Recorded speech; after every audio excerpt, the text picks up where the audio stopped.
স্বপ্ন দেখছেন সাবেক শাহপুত্র রেজা পাউদি। বেসামরিকদের উপর হামলাকে ইরানের জাগরণ ও স্বাধীনতার মুহূর্ত করে আখ্যা দিয়েছেন তিনি। যাদের ইনজেক্টর ফুয়েলে সমস্যা বাদে ইনজেক্টরে এই যে আমি খুলতেছি, আপনাদের দেখাবো এটার পাম্পে ময়লা কোথায় আছে, আপনারা কীভাবে ইনজেক্টর ওয়াশ করবেন যারা জিপিএস গাড়ির।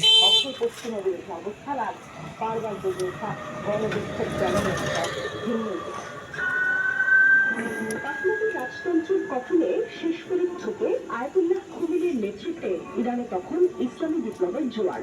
সেই উত্তাল সময়েই খোমেনির তুরুপে দাস হয়ে ওঠেন তরুণ আলী খামেনি। কখনো প্রতিরক্ষা মন্ত্রণালয়ের দায়িত্ব, আবার কখনো রক্তক্ষয়ী ইরান যুদ্ধের মাঝেই তিনি নিজেকে প্রমাণ করেন দেশের প্রত্যেক আইন প্রতিবাদী হিসেবে। নাটকীয়তার শুরু 1989 সালে খোমেনির মৃত্যুর পর। আমার এলটা একটু বড় হয়েছে তো সংবিধান সংশোধন করে খামেনিকেই বসানো হয় সর্বোচ্চ নেতার গদিতে। সেই থেকে আজ পর্যন্ত ইরানের সবকিছু চলে শুধুই তার চোখে। না মারতে আসি।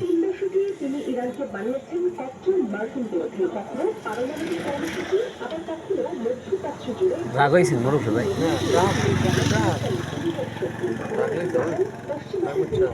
হ্যাঁ ভাই মই হালার একটা বেজালই বলছে বুঝলেন এফিস, কারণ এই একবারে এফির এসে একবারে বেশ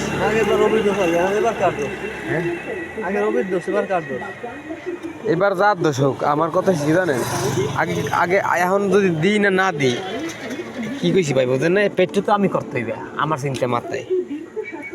হেই দিয়া